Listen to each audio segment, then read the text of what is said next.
네, 이 시간에 여러분과 생각해 볼 주제는 근대화 대통령 박정희입니다.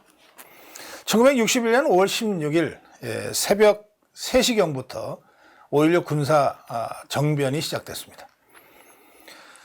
3시경에 행동이 시작됐고 1시간 반 후인 4시 반에 수도 서울을 장악했습니다. 한강대교 한강다리를 넘어오는 과정에서 약간의 긴장은 있었지만 거의 무혈 입성했고 곧바로 서울 전체가 장악됐어요. 주요 기관시설들이 바로 장악됐고 방송국이 장악됐습니다. 그러면서 그 새벽에 군사혁명위원회 명의, 이 당시의 군사혁명위원회 의장은 육군참모총장 장도영이었습니다. 이 명의로 성명이 발표됩니다. 이 성명은 역사적인 문건이니까 제가 지금부터 전문을 읽어드리겠습니다.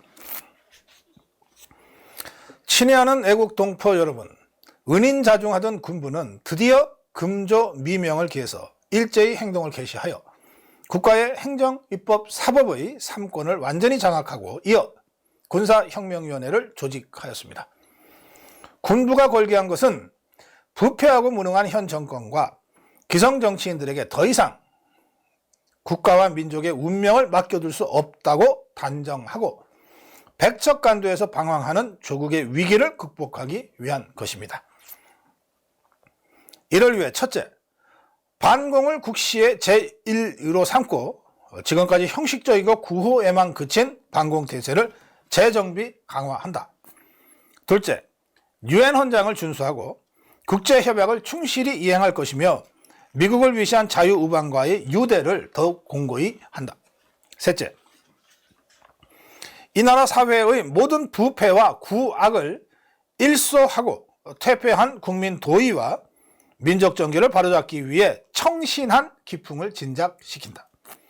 넷째, 절망과 기아 선상에서 허덕이는 민생고를 시급히 해결하고 국가 자주경제 재건의 총력을 경주한다. 다섯째, 민족의 수건인 국토 통일을 위해 공산주의와 대결할 수 있는 실력 배양에 전력을 집중한다. 여섯째, 이와 같은 우리의 과업이 성취되면 참신하고도 양심적인 정치인들에게 언제든지 정권을 이양하고 우리들은 본연의 임무에 복귀할 준비를 갖춘다. 이게 혁명 공약입니다. 여기 혁명 공약을 발표한 군사혁명위원회는 곧바로 국가재건 최고회의로 개칭돼서 2년간 이제 군정을 실시합니다. 이 군정 초기에는 어디나 있듯이 강경파, 온건파 간에 또 주류와 비주류 사이에 권력 갈등이 심했습니다. 그래서 1년에 반혁명 사건이 잇따라 있었습니다. 이 반혁명 사건을 일으킨 비주류를 완전히 제거하고 박정희 중심의 주류 세력이 실권파로 정권 장악의 기반을 이제 확고히 합니다. 그 후에 박정희는 1963년 대통령 선거에 나가서 야당 단일 후보였던 윤보선과 선거를 하는데 여기서 15만 여표 차이, 사실은 간신히 승리했다고 할 수 있습니다. 역대 대통령 선거 중에 표차가 가장 적었던 선거입니다. 이 선거에서 이겨서 1963년 대통령이 된 박정희는 대통령 취임사를 통해서 정치적 자주, 경제적 자립, 사회적 융화 안정을 표방했습니다. 우리가 근대화 대통령 박정희라고 자랑스러운 호칭을 붙여주는 것은 박정희 대통령 집권 18년 동안 단 한 번도 북한 김일성 집단과의 체제 경쟁을 망각하거나 늦추거나 소홀히 하지 않았습니다만 그와 별도로 근대화라고 하는 지금의 대한민국의 기반을 거의 완전히 새롭게 놓은 그 역사적 성취를 강조하기 위해서인 것입니다. 그러니까 박정희는 근대화 대통령 박정희로 지어도 되고 체제 경쟁의 승리자 박정희라고 불리워줘도 되는 겁니다. 이 근대화와 관련해서는 사실은 이승만 정권 때부터 경제개발 3개년 계획이 추진되고 있었습니다.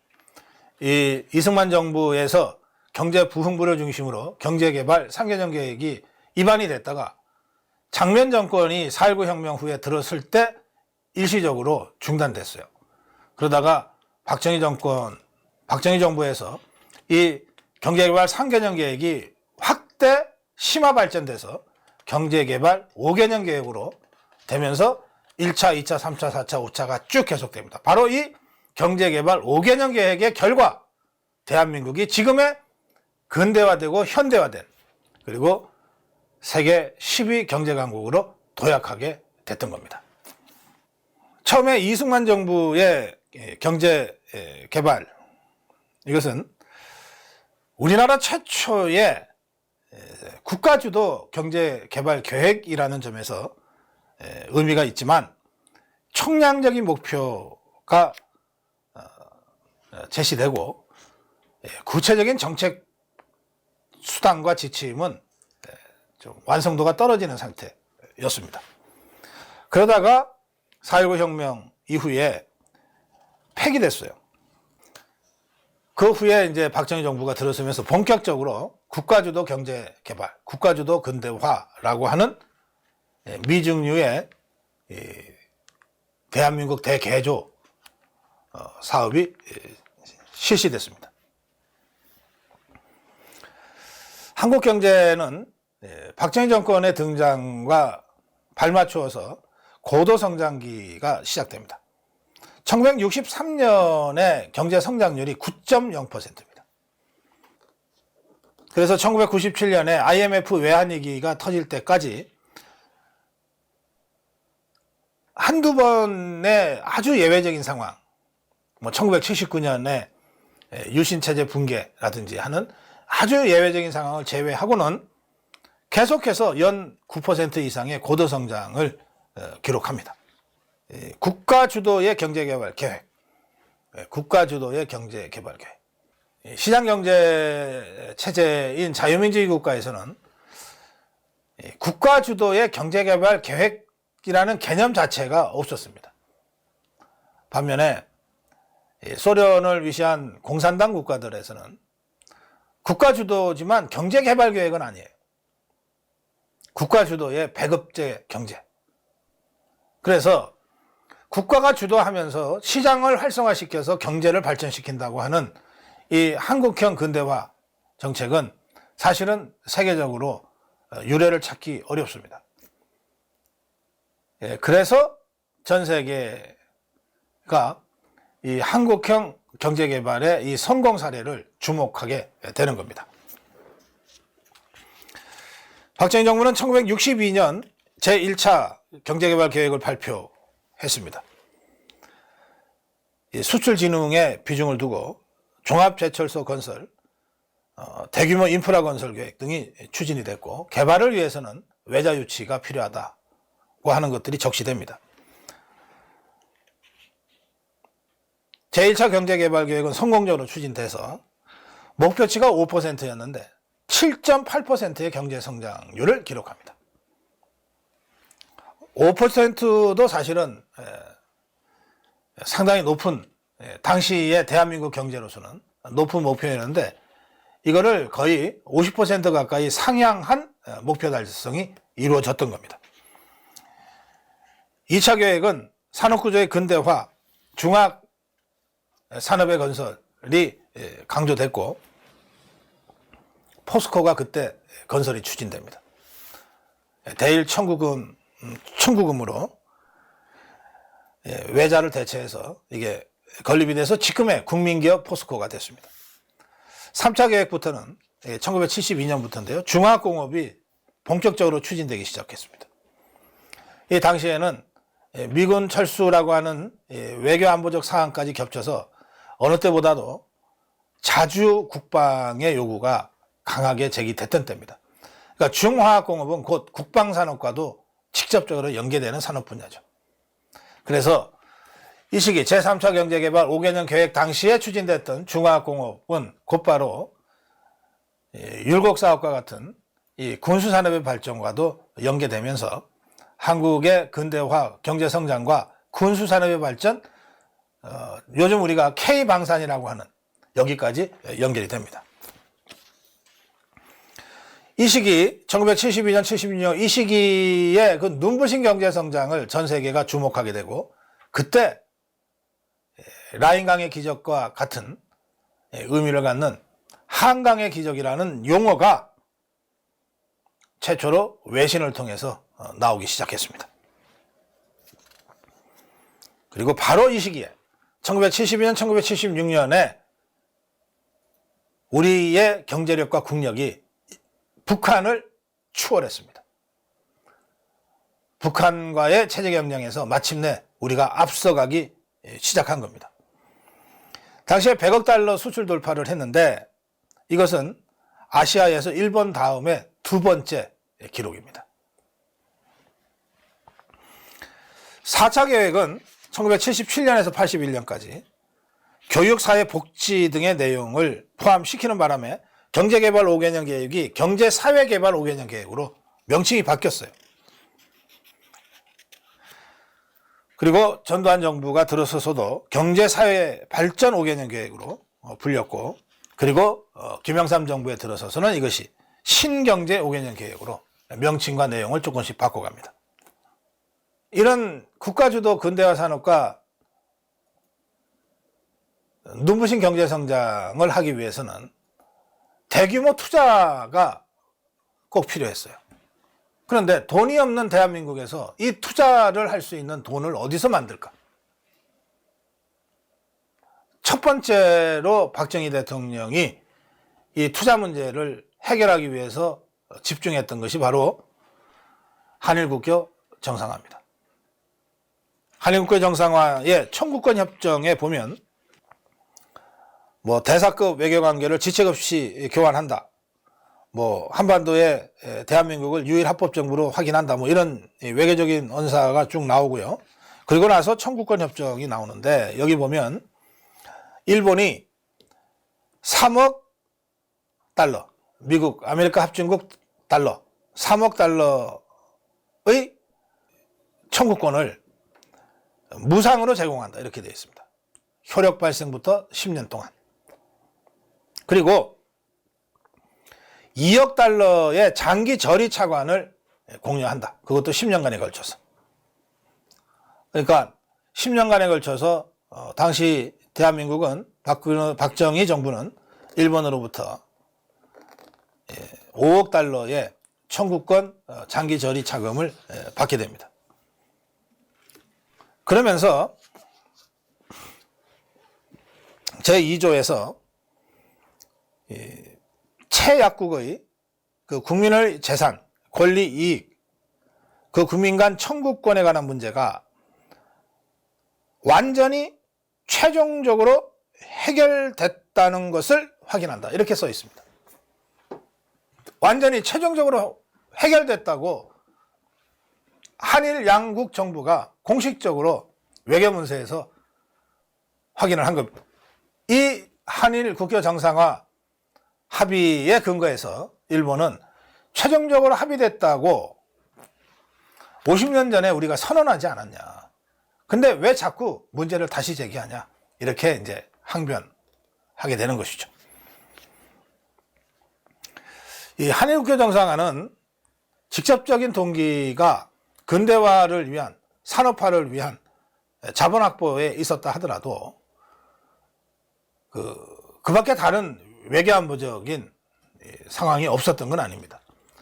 미국이 2차 세계대전 이후 새롭게 형성된 국제관계 속에서 급부상한 소련과 중국을 견제하기 위해서 동북아시아에서 미국, 일본, 한국 간의 안보 협력체제 구축을 매우 중요하게 생각을 했습니다.